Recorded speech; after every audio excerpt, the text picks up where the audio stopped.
What's going on, XCFL Network? It is your boy Brandon Hill back with another episode of the Hitstick podcast. This is episode number 17, and boy, do we have a show for you guys planned today. We're going to go a little recap of what's going on around the league, break down the divisions, see who we think we've got winning each division, making the playoffs. We're going to talk with our resident XCFL draft guru, Mickey Thompson. We'll get him on the Hitstick hot seat and see his take on some of these prospects. Then we'll go ahead and finish it up with our Twitter questions and a couple news segments we have. But with that being said, let's go and get right into our new segment, the opening drive.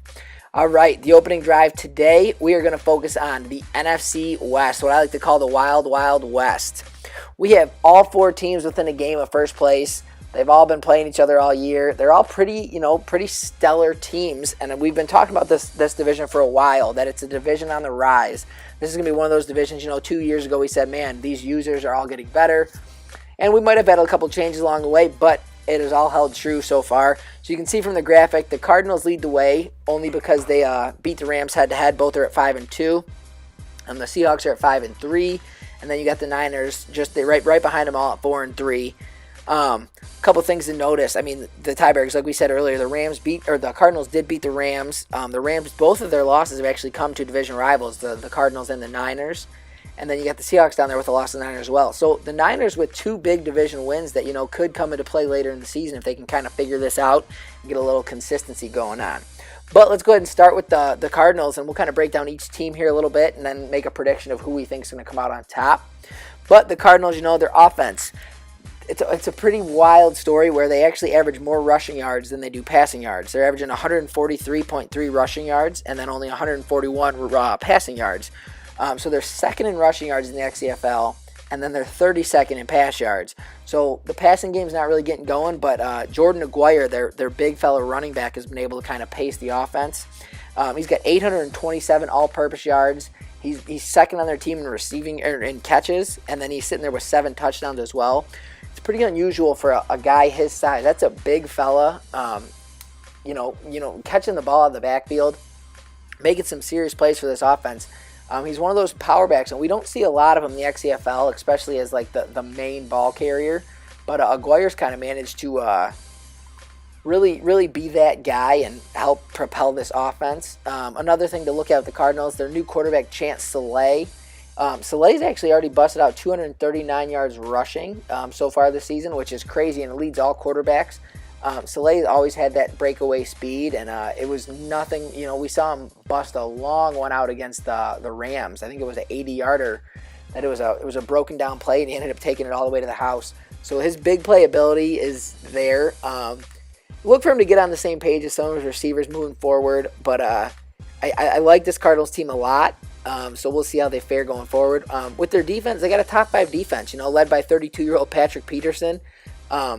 Martinez Davey, their defensive end, holding down the edge with his pass rushing ability. This team will go as far as their defense and their running game can take them. Kind of worries me a little bit when they see some of the more explosive offenses. But we'll see. So far so good in Arizona here. Let's go ahead and slide over to Los Angeles and talk about the Rams. The first thing that jumps out at you with the Rams is that defense. Their pass rush, their front seven, it's incredible. This is another top 5 defense, 4th in total yards allowed. You got Aaron Donald, the man right on the edge there, 8.5 sacks, 6 tackles for a loss. Donald's been a staple for this defense for years to come. That's why they gave him the big bucks right off the bat. He's been one of the best players in the XCFL for this entire cycle, and I don't look for that to stop anytime soon. He can play inside, he can play outside. Just an absolute beast. Another thing to look at, they drafted the rookie defensive end O.C. Stevens early in the first round. I think it was pick 11. He's already got 8 tackles for a loss this year, added a couple sacks. He really provides that speed. Donald provides the power. It's a nice mix, and then you pair him with the 2 big fella D tackles they got. This defense is scary and does a great job of slowing down some of the best offenses in the XCFL. We're talking offense, very mediocre. They're getting decent quarterback play from Jimmy Garoppolo this year, which is nice to see. Coming off a couple bad years with Goff and the combo of Garoppolo too, but he's doing well. 73% completion. He's only got 7 touchdowns compared to 9 interceptions, but the 73% completion is kind of where it's at. Just shy of 100 on the QBR. But I'm liking what Garoppolo's got this year. It's kind of a game manager role. Just don't screw it up. Let's run the football, make the throws when you have to, and let our defense do the rest. And, that's why they brought in this guy that we're going to talk about next, which is Christian McCaffrey. They made the trade to send Derrick Henry to the Panthers with a pick to bring in the speedback McCaffrey, who they thought better fit their scheme.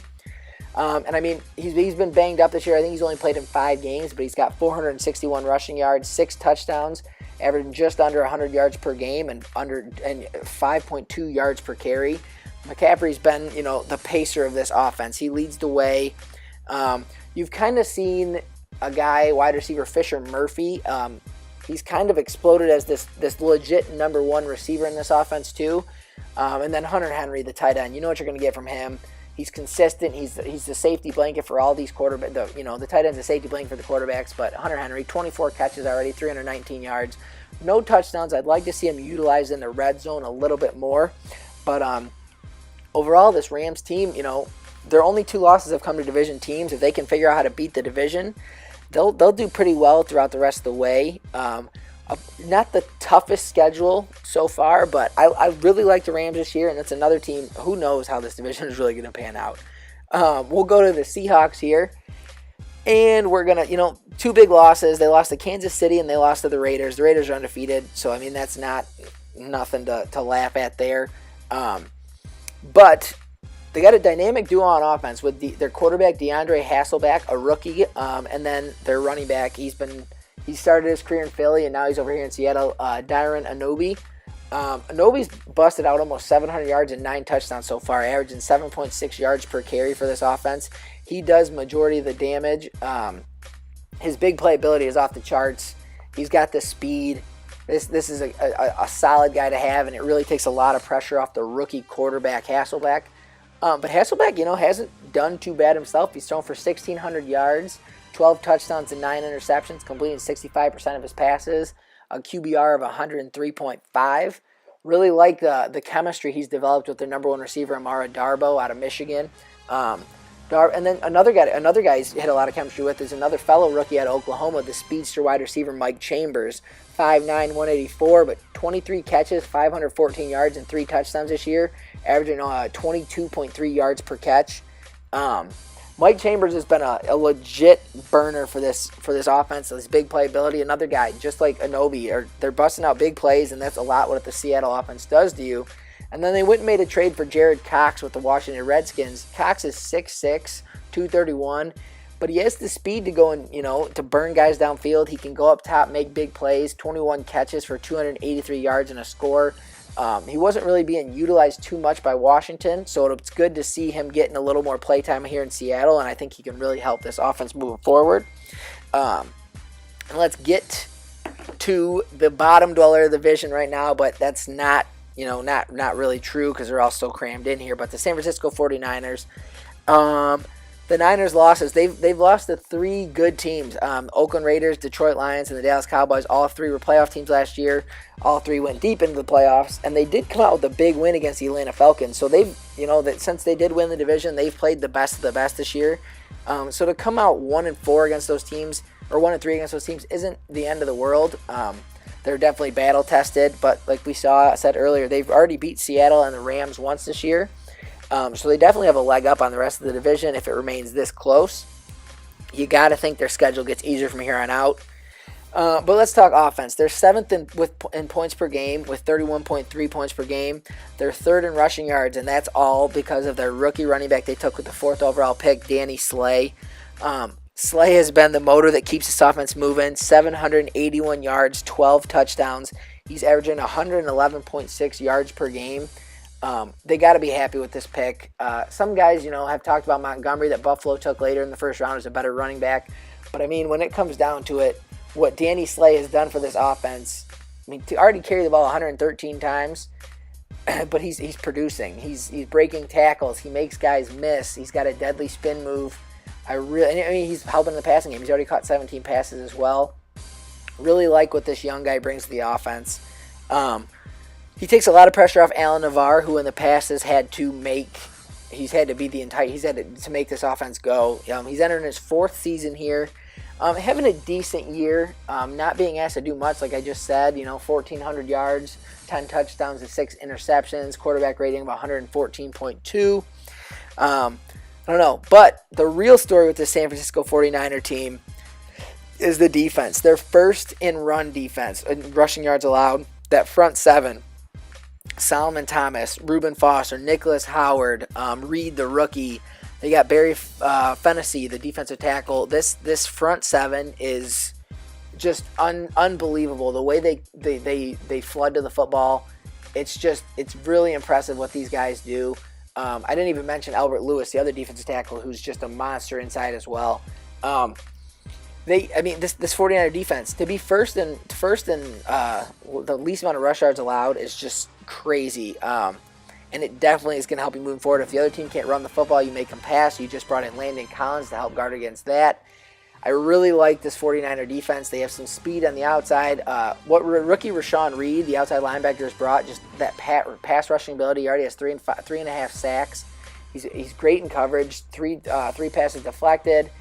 And this guy, the sky is the limit for this guy, who was projected to fall late into the draft. The Niners took a chance at the end of the first round, and Reed is really paying off. So, between Reed and Danny Slay, this has been a great draft for the San Francisco 49ers. But with that being said, that'll end our opening drive segment. That's going to be something we kind of start to show off with every week, depending on what the topic is. But that is the Wild Wild West. As far as who's going to win it all, I don't have an answer for you guys. I really don't. I think it's really going to come down to is winning the games inside the division and building up a little consistency throughout the year. If you can string together, 4 or 5 wins here and there and kind of separate yourself from the pack, you're going to be in a lot easier situation. The 49ers are doing it right now by winning these divisional games. A lot of good defense being played in the NFC West, which is not very common in the XCFL. So, to see 4 teams kind of having these top 7-ish defenses, very impressed by all 4 of these owners, and I think this will be a cool division. Would not even be surprised if we see two of these teams in the playoffs. All right, but let's go ahead and jump over here to our playoff picture. We'll start with the NFC. We're just going to go just as of Week 8. None of the Week 9 games have been played yet as far as this graphic. So let's start with the NFC North. The NFC North, the Detroit Lions have kind of run away with this division for the past few seasons. The Bears definitely made it close 2-3 years ago, I believe, and they're right back at it. They're sitting at 4-4 already. They've kind of fought and clawed their way back to get to that 4-4 record. Jordan Howard is back playing like his usual self. They're getting decent play from quarterback Evan Richard. He's still throwing interceptions, but not nearly as bad as he was last year. But the Detroit Lions still holding that top spot at 5-2. Big showdown with the Dallas Cowboys coming up this week. And the Lions, it's the same story. It's Blair Overhauser throwing the football all over the field. They got 3 wide receivers already over 500 yards, already over 8 touchdowns apiece, and Dixon Bishop, Gordon Todd, and DeMarcus Meyer, the rookie. I like this Detroit Lions team to win the division, but I really like what the Bears have been doing, and I see them competing for it next year for sure. We got the Green Bay Packers sitting at 2-6, struggling to get it going. The Packers' problem is they're just, they can't stop anybody. This defense needs some work. They need to add a few more pieces, but they aren't far away. They get into themselves a lot of close games, and that they just need to win those close games is what it really comes down to. Mediocre quarterback play from Carson Wentz, but they do have Frederick Hardy, the running back, who's doing well. He needs an offensive line to kind of block for him. But the Packers are not far away, although their record in the past years and this year might not show it. The Minnesota Vikings. The Vikings need a quarterback. They are struggling bad. Rookie Ben Sutherland that they took with the 5th pick is not panning out. 7 touchdowns to 15 interceptions is never going to get it done with a quarterback rating of 60. They have Roethlisberger behind him, but he's doing no better with a 1 touchdown to 8 interception quarterback touchdown to interception ratio. Dalvin Cook seems to be the only bright spot, maybe with a little Tyrus Caldwell mixed in, but other than that, this Vikings team needs some work. That Super Bowl trip they had early in the cycle, and that's really been it as far as, they've been in the top few picks the last few years. So I don't know what's going on in Minnesota, but it's a talented user. They just need to get the right players in the right places, and I can see them competing anytime. Let's go to the NFC South, which this division has been the Falcons, much like the Detroit Lions, have kind of won this division every single year other than the first year, I believe. And the Falcons shocked everybody by making that big trade, sending Chancellor to Arizona, which we kind of talked about earlier. Bringing in Austin Joe, and Austin Joe hasn't let this offense miss a beat. 20 touchdowns and 9 interceptions, 2,100 yards already. Quarterback rating of 130, which is off the charts. Rashard Morris kind of paces him on the ground. He's banged up now, but he's really done well. And then obviously DeMarco Office, the 6'5", 235-pound receiver out of Penn State. 665 yards and 10 touchdowns already this year through 8 games. Love what Office and Joe have they've kind of meshed well. But the real story early on this year, the reason they have 3 losses, their defense was just not showing up. But after a huge game from DeForest Buckner, a 6-sack game against the Detroit Lions, I think he's got 12 on the year. This defense has kind of turned it around. That defensive tackle, Taylor Powell, has 16 tackles for a loss already. And, that's just incredible. This guy dominates any offensive line. I would go as far to say he's probably the best defensive tackle in the XCFL. He just for sure got paid like one, that's for sure. And then this defense is led by Deion Jones, the talented middle linebacker. Some may say he's lost a step. But, you could definitely tell when Jones was hurt, this was not the same Atlanta Falcons defense. But Jones is back now, and they're rolling. They did just have a slip-up against the division rival Buccaneers, but not the end of the world. Lindsey Daniels, the rookie corner, has also added 3 interceptions this year, so I really like the player they're getting from the number 3 overall pick. The Bucs, devastating loss having Curtis Roberts go down early in the year. He, best running back in the league last year. And it was the first game of the season, I believe he went down. He's only had 1 carry this year. But the Bucs defense is led by Quan Alexander. Their stud middle linebacker already has 40 total tackles, 5 sacks, 7 tackles for loss, 3 interceptions. He's deflected 4 passes. He's forced 2 fumbles. Alexander's a real deal. If not for Josh Jones, he might be the most impressive player this cycle, defensive player this cycle. Maybe a couple guys with defensive ends. But, this Bucs team, I'm looking for them. They've been so close in the past few years. I'm looking for them to get back into the playoff hunt. They made it the first year and haven't made it since. But this could be the year the Buccaneers kind of burst through. Jameis Winston back under center has not looked very good. But we'll see if the Bucs can right the ship. And then the Carolina Panthers and the New Orleans Saints, both have been kind of the cellar dwellers here of the NFC South. The Panthers have kind of shown a spark. Daniel West is kind of getting on a rhythm with Antonio Brown. Still a long way to go for this football team. But if they can just get younger, keep adding talent, we will see what this Panthers team is capable of. They are not far away. And then the New Orleans Saints, new user down there, inheriting a decent roster. Some young pieces, but definitely need some work. They need an answer at quarterback. Cam Newton is not getting it done. They need an offensive line, as Newton has just faced tremendous pressure all season. 19 interceptions. He's been sacked 21 times already. I think 7 of them were in the last game. But we're looking for both those teams to kind of improve and get back into it before this cycle ends. Let's slide down to the NFC East. Sorry, I'm trying to talk about each team a little bit just so we can kind of get a little recap of each team. The Washington Redskins, what's more to say? They're led by this defense and Blair Triplett on offense. The Redskins defense, first in the XCFL in interceptions. Thomas Holland, the stud cornerback, already had 5 interceptions before he went down with a big injury. He's going to be out for a while. Monte Nicholson, 7 interceptions. Caesar Claiborne, 5 interceptions. What this secondary has been able to do, they beat the Cowboys twice. They beat the Lions. The Texans. They've taken the top teams and just made them look like little boys. And And I mean, you know what the Redskins are going to do on offense. They're going to air out the football. Keith Marshall's been banged up. Pumphrey's been banged up. I don't even know who's running the football for him. I think it's Trey Watts. So who knows?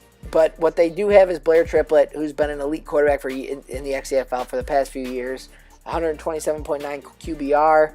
I really like what the Redskins are doing. They're probably my Super Bowl favorite. But let's move on to the Cowboys. Cowboys are struggling a bit this year. Both losses coming to the Redskins, but they've pretty much handled every other team. They have a big matchup with the Lions, like we talked about earlier. Zeke's getting rolling here. Dak has never really had to do much for this team, so I mean, I don't know. 14 interceptions is very unlike him, though. So I mean, I don't know. Dak, we'll see if he's there for years to come. I know there's been talk about him being moved around a little bit, but we'll see. This offense goes as far as Zeke goes. You know, he's already got 660 yards and 5 touchdowns on the year. But defensive side of football, Walter Benson, the right end, has got 4.5 sacks. Byron Jones, we all know the story with him. He's got 4 picks, doing what he's done every single year. But this Cowboys team is getting old. Their time is running out.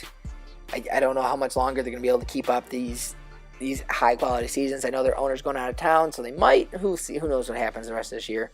The Giants, a much younger team, much improved this season.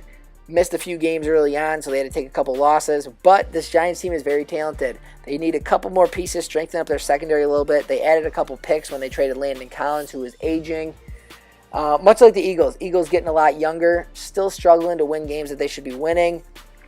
But they have some talent. They have some playmakers. Javier Conrad, the running back, is a bright spot over there. They added B-Hop from the Colts, the stud safety. I like this Eagles team. I like their safety duo of Hopkins and Gardner. This team could have a bright future towards the end of the cycle if they don't have picks. Never mind. Not if they draft well. They sent all their picks to the Colts. All right, the NFC West, we're going to skip over because we kind of talked about them earlier, but you got the Cards at 5-2, Rams 5-2, Seahawks 5-3, Niners at 4-3, and we'll go ahead and go on to the AFC West, or AFC side of standings, and we'll start with the AFC North, where you have the red-hot Baltimore Ravens.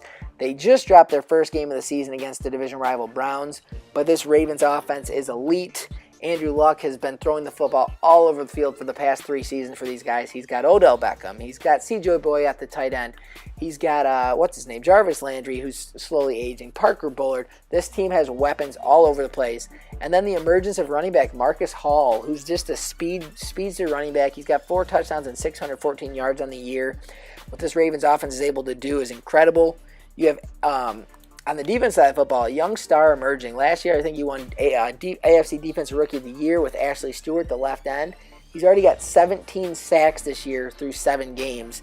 He could be on pace for that XCFL record. He just had 7 in one game against the Saints, which is just insane. But, I mean, he definitely had that guy's number. As far as the defense, the secondary, Marlon Humphrey kind of holds it down in the secondary. He's got 4 picks this year. You still have Thomas Martinez, the safety. I like how this Ravens team is built. They're built, this offense is going to score points. Their defense is going to get just enough stops to beat you and come up with timely turnovers. They get a pass rush on you. This is a recipe for success. Right below them, you have the Cleveland Browns at 4-3. The Browns, I really like the Browns roster. I love their running back duo of Marcus Mason and Marion Bethea. But 16 touchdowns between the two of them, averaging, more than 7 yards per carry. The second-year quarterback, Mitchell Kadani, has 7 touchdowns, 12 interceptions. He's struggling to get on the same page as some of his receivers. They do need to get younger at receiver. Corey Coleman is getting old. Parker Higgins is nice, doesn't have the speed. Njoku, the tight end, is a great option. And then Mason's a nice option on the backfield. But the Browns could be a team we see compete for that one of the AFC wildcard spots if they can kind of string together a few wins here. But I really like what the Browns are doing. The Pittsburgh Steelers. The Steelers are old, and they are desperately trying to get younger. They brought in a lot of young pieces this offseason, including a quarterback. They kind of got a crazy quarterback situation going on they paid Derek Carr this offseason. They scooped up a rookie quarterback in Mason Rudolph. And then they had a second-year guy in Steve Dickerson who have not really panned out like you thought they would. But you know what? It's tough to tell who to go with here. Do you go with the young guy? Do you go with the guy you're paying? You're not getting good production from any of them. Le'Veon Bell's getting older. He's kind of being wind down with Penny taking over. It just is a transitional season for the Pittsburgh Steelers. Jesse James is their leading receiver. Martavis Bryant's lost a step. It's just, we'll see. The Steelers are looking to get younger. They're looking to get young guys some playtime, and hopefully they can kind of get this together and kind of have a nice, strong finish to the end of the cycle, because we did have them win early on Super Bowl in this Madden 18 cycle, but they haven't done much since. And the Cincinnati Bengals. The Bengals are always active in the trade talks. They're trying to get younger. Cale Friedman, their quarterback, was having a decent season. 69% pass completion, 11 touchdowns to 10 interceptions. Running back-wise, they have Frederick Sykes running the ball. Receiver-wise, they are old. They are trying to get younger. They just added a few different receivers. Who was the guy they just added? I believe they added Shepard from the Falcons to pay. So now you'll see A.J. Green, Julio Jones' roles will kind of get smaller. Have Peter Warwick, but he's 5'8". They're looking for playmakers, and they desperately need them. Eifert's gone. It's a sad day for Bengals fans. But they're going to have a couple picks in the probably top 10 of this year's draft, so look for them to get a little younger and a little bit better there. They were able to deal away Jordan Willis and bring in the Panthers pick. So the Bengals, not far off. I look for their owner to kind of get this team rolling in the right direction. Let's go to the AFC South, starting with the always entertaining Houston Texans. The Texans, what is there to say? Hudson Fowler is rolling as of late. 28 touchdowns, leading the league with 12 interceptions. He's leading the league with touchdowns, not interceptions. Completing 72% of his passes. 126 quarterback rating. Already thrown for 2,300 yards. His favorite target got to be Vaughn Weathers, the 5'9" receiver. We're going to talk about Mr. Weathers later on in the show, but he's already got 38 catches for 818 yards and 9 touchdowns. You got DeAndre Hopkins, who really hasn't lost a step as he's getting older here. He's already got 33 catches for almost 600 yards. He's 30 years old, but he is still making plays. He's mossing people all over the place. And then you got 6'5" Nicholas Bullard. He plays in the slot a lot.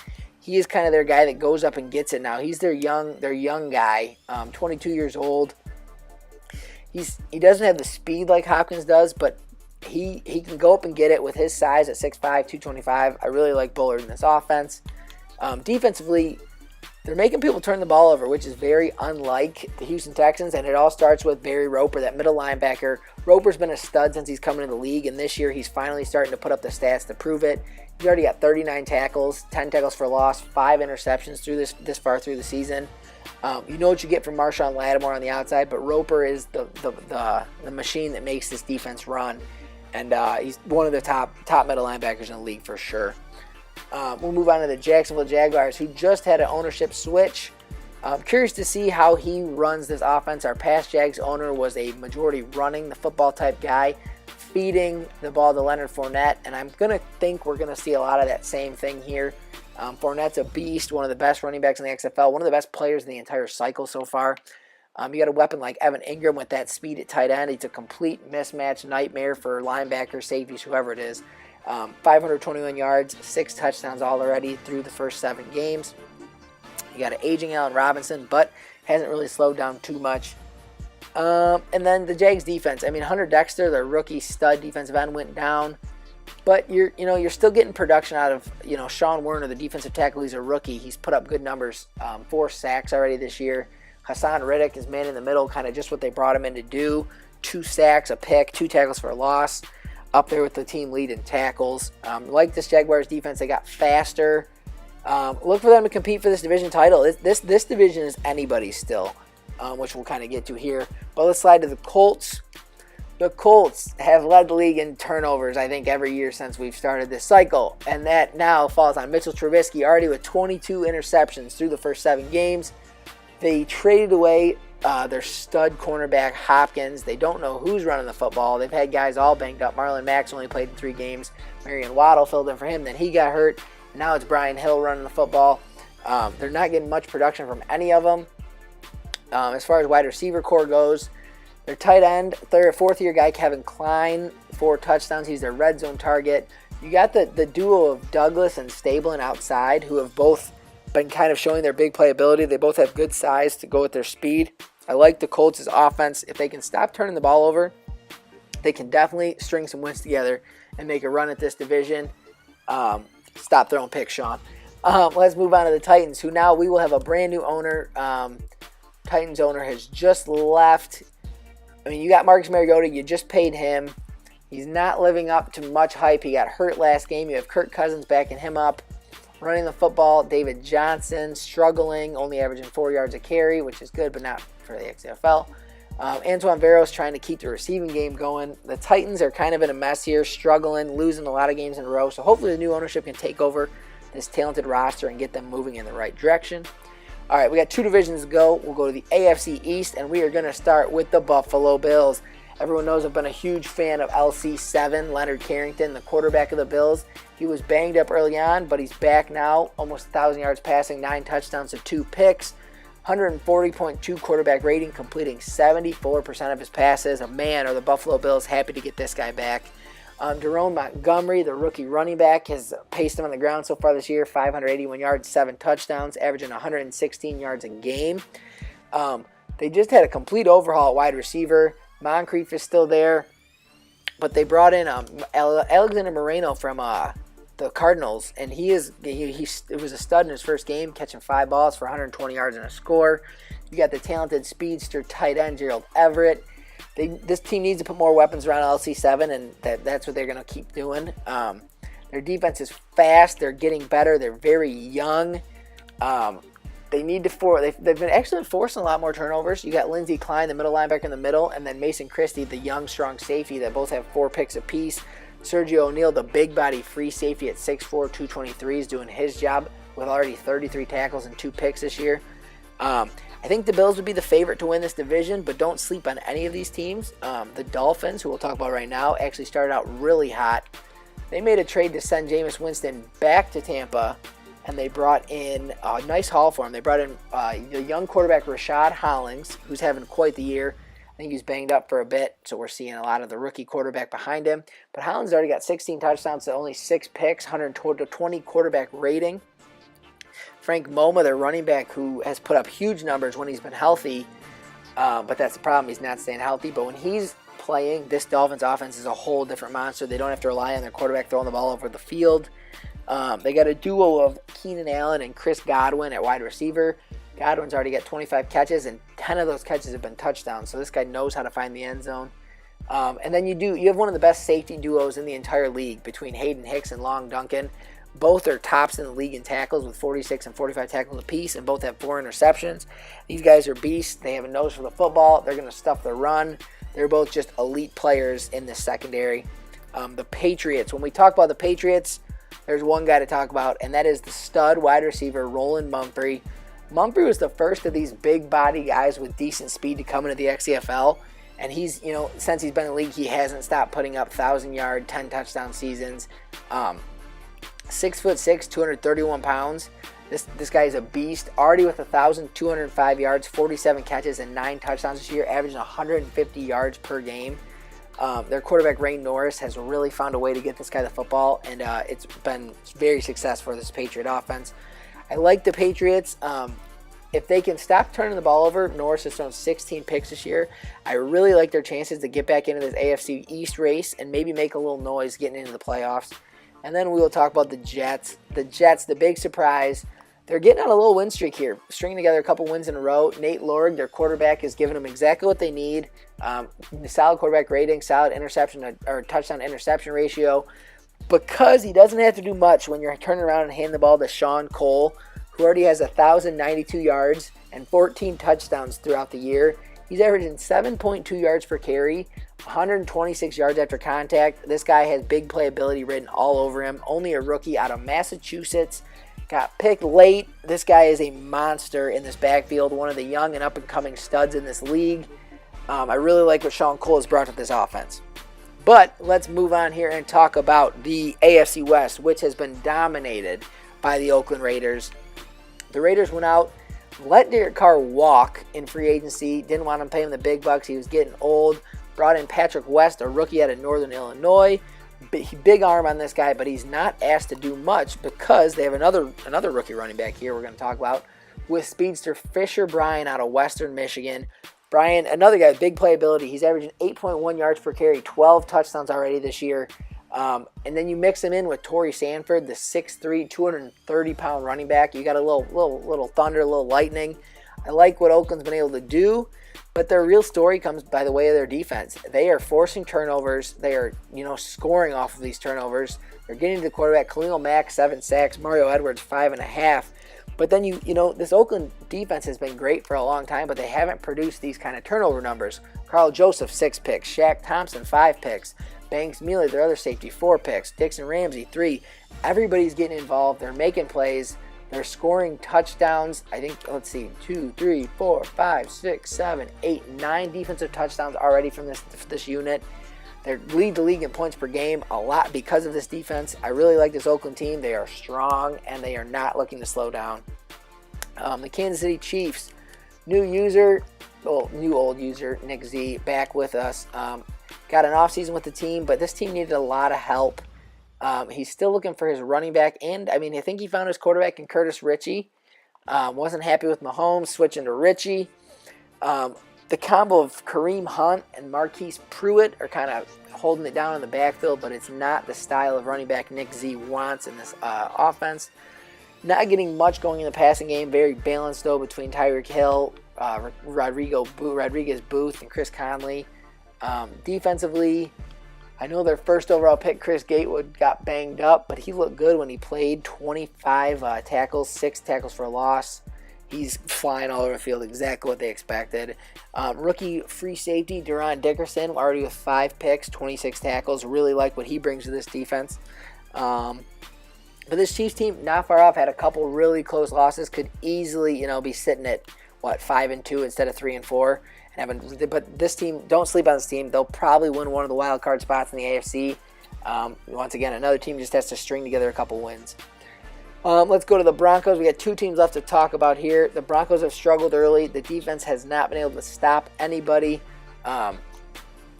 When it comes to the Broncos offense, Ivan Lane, their running back, hasn't been able to get going much on the ground. They mix him in with Tyler Minifield.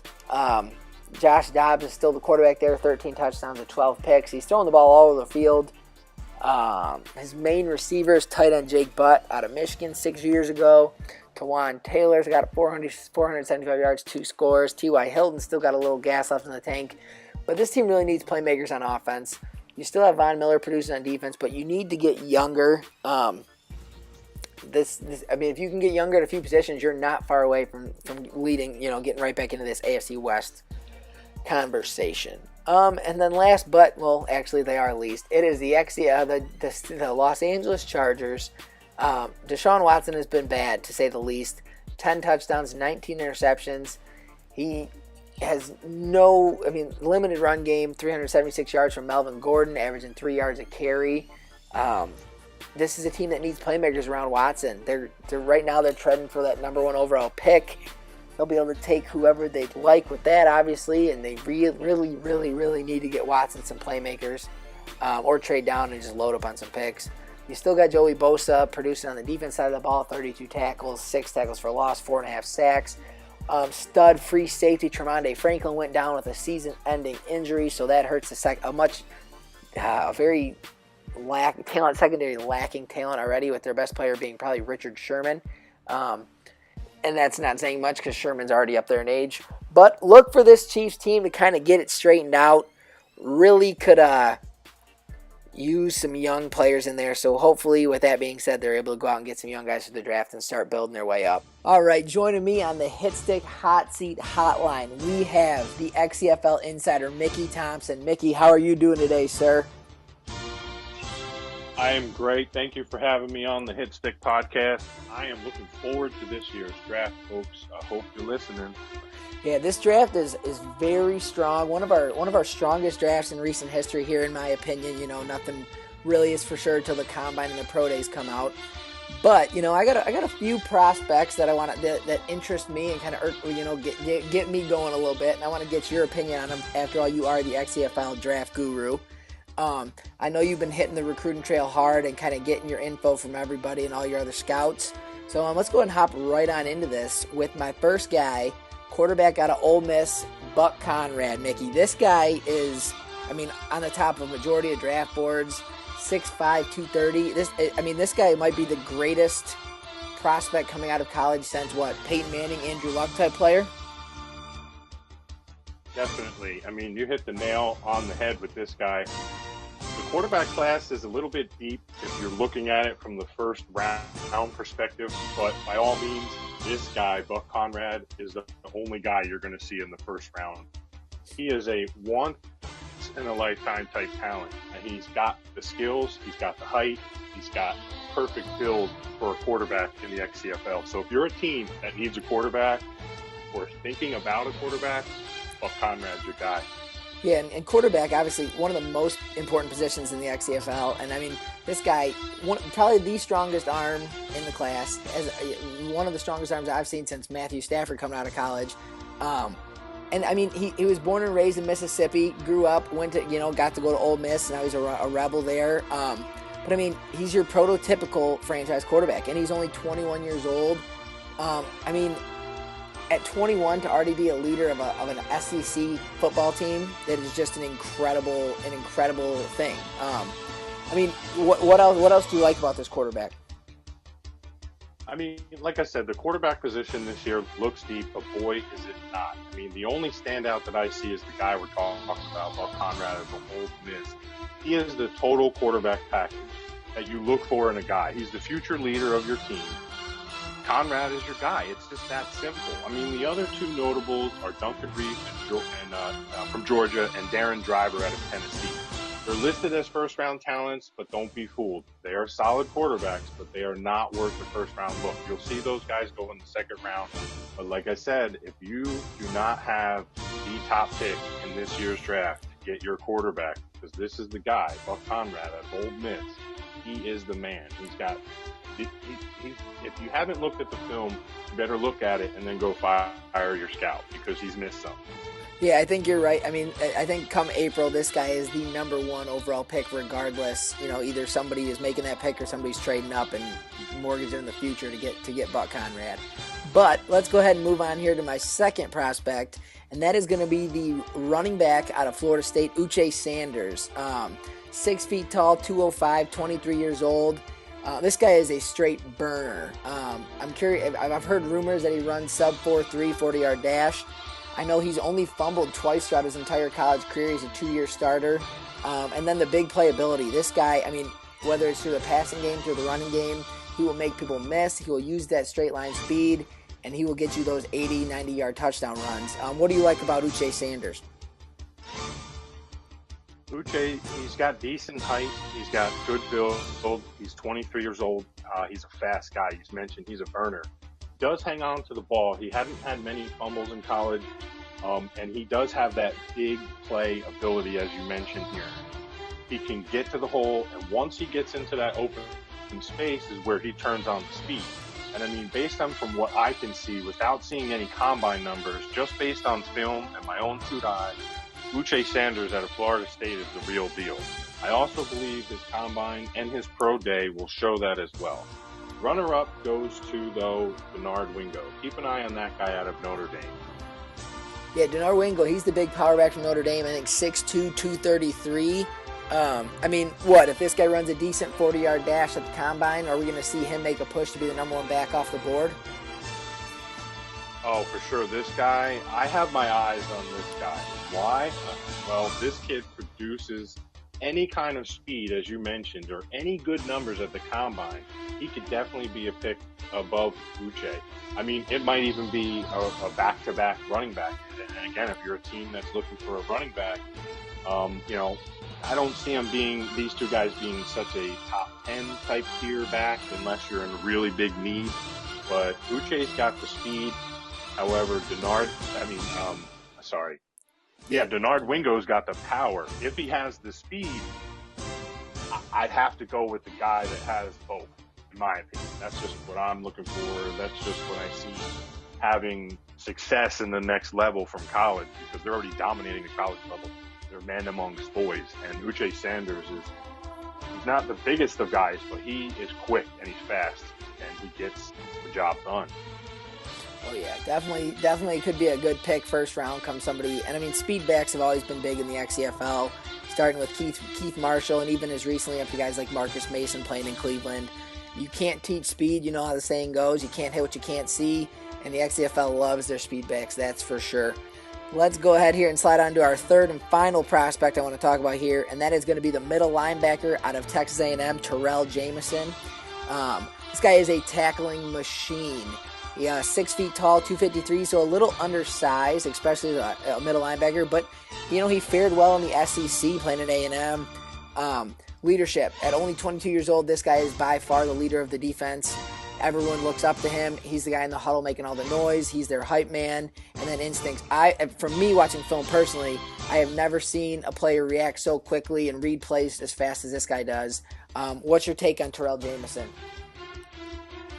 He is definitely one of the top, again, another heavy linebacker class, especially in the middle of the field, in which I feel the middle linebacker is essentially the quarterback of your defense, and he's the nucleus of that linebacking core, and he's going to be the guy that's probably going to make the calls, and this is the type of player that you're looking for in Terrell Jamison out of Texas A&M. He is definitely that run stopper guy. He's a young kid. He's a solid 6 foot. He's a 250-pound guy. He can hit, he can tackle, he can get to the ball. He's definitely one of my top guys. In my opinion, he is not my top guy. He's definitely a top guy, but not my top guy. Who would your top middle linebacker be then? Oh, Brian, definitely for sure. Brian McCaleb out of USC. He's a balanced guy, and that's what I like about him as a middle linebacker. He's also 22 years old. He's 6'3". He's also 250-pounder. He's a big hitter. He's a big tackler. And I think when it comes down to it, at the middle linebacker position, he is listed as a late first-round guy, but I don't see it because of the other talent in the draft. Maybe that's why he goes later, but he could be a sneaky top 10 pick. And I think you might see him go above Terrell Jamison come draft day. And Jamison's a little bit lacking on the height for my taste and a bit slower to the ball than McCaleb based on some of the film and from what I've seen. But I've also seen a lot more of McCaleb's games than I have Jamison too. So I'm partial. Absolutely, and I completely agree with you about the whole middle linebacker being the quarterback of your defense. And I think both of these guys could hear their name called pretty early come draft day in April. But I do, McCaleb 6'3", a little bit better at the zone coverage aspect too compared to Jamison. But it kind of depends what you're looking for as a team. You got to do your due diligence and scout both these guys out, watch the game film. But I really don't think at the end of the day you can go wrong with either of these guys. And both, like you said, could be up there, top 10 picks. Who knows? But, Mickey, thank you so much for coming on the Hitstick podcast and joining me today. I look forward to having you on again soon as we get closer to the draft here. Maybe get a mock draft or something ongoing later on. Definitely. All right. Thank you very much for joining me, sir, and we will see you soon. Thanks for having me, guys. Take care. Alrighty, well that was Mickey Thompson, our XCFL draft guru, with a little bit of information on this year's upcoming draft class and some of my favorite prospects. We'll be sure to get Mickey back on later in the year as we approach the draft and all the pro days. But we will go ahead and finish out this episode. We got 2 segments left. We're going to be quick. This has already been a pretty long episode, but we're going to go with one of our new segments. It's called Under the Radar. Basically, this segment's going to highlight some guys, that I feel like haven't been talked about or his name's not known well enough around the league, who are putting up some crazy years. This can be rookies. It can be, vets. This can be whoever I feel is not getting the recognition they deserve. And we are going to start with the very talented wide receiver. We talked about a little bit earlier. For the Houston Texans, Vaughn Weathers. This guy, what he's been able to do in his past 3 seasons and not get talked about up there with the Gordon Todds, the DeMarco Offices and these other receivers, Mumphrey, all these guys. At 5'9", 199 pounds, 25 years old now, look at the stats. They speak for himself. He's put up back-to-back 60-catch, 1,200-plus yard seasons. Last year exploded with 14 touchdowns and 1,400, almost 1,500 yards. And this year he's already on pace to beat all of that. He's got 38 catches, 818 yards, and 9 touchdowns. You see the speed combined with that 97 acceleration, 90 catch in traffic. He's just a little guy, and he's making big plays. He's Hudson Fowler's favorite target. He goes deep. He goes across the middle. He's a tough MFer. That's all I can really say. Vaughn is a beast, and he does not get the recognition he deserves. Nobody would have known this guy other than Coach Boone. He probably would have told us all numerous times. We just don't listen. 60 catches, 1,200-plus yards. This guy is a stud. This guy's name needs to be up there with the best in the XCFL, and I look for this guy to do it the rest of this cycle. He's going to put up huge numbers in that Houston Texan offense. And the last guy we'll talk about, we're moving on to the Philadelphia Eagles. Their defensive end, Francis Wiggins. This he's 25 years old. He's been in the league. This is his, 5th season? And, he's always been overshadowed by whether it's Kevin Bassey when he was there. He's never been the main guy, and this year he is the main guy, and he's making the most of it. Already has 40 tackles, 11 tackles for a loss, and 10 sacks, and it's only week 8. You look at some of his past seasons, 7 sacks as a rookie, 7 sacks as a sophomore. The tackles for a loss numbers have always been up there. He exploded that year. The Philadelphia defense went off and had 15.5 sacks, but when Kevin Bassey puts up 40-something, or whatever it was, 35, I don't know how many it was. It was a lot of sacks. You're not going to talk about the guy with only 15.5. And then even last year, a quiet 12 sacks. For this guy to have this many career sacks and to not be talked about up there with the elite pass rushers and Forrest Buckners and these guys, it's just not fair to this guy, Francis Wiggins. 6'4", 267. He's not the strongest guy. He's not the biggest guy.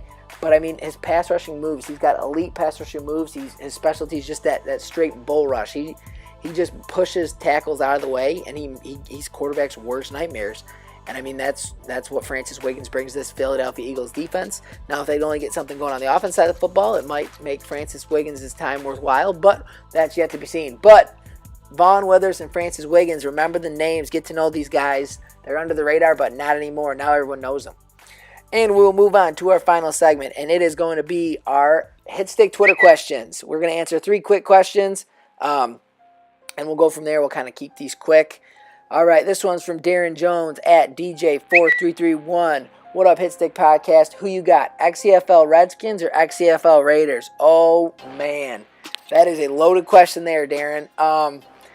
That's tough because both teams have kind of played the same way with winning, playing defense. Interceptions. They're number 1 and number 2 in interceptions, I believe. They score off these interceptions. They've taken down top teams throughout the league. What the Redskins have done early on is more impressive because of the teams they played. But the Raiders have looked strong. I think I'd lean Redskins. This is no disrespect to the Raiders. I'd lean Redskins just for the veteran presence of Blair Triplett at the quarterback spot. The Raiders are rolling with a rookie quarterback and a rookie running back. So I lean Redskins because both defenses are kind of a wash. They're both elite defenses in the XCFL.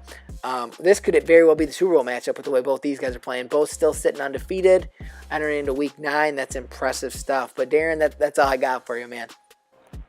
All right, next question. This is from Tommy Stewart at TStew422. Rank them for me, Hitstick Podcast. Oh, boy, here we go.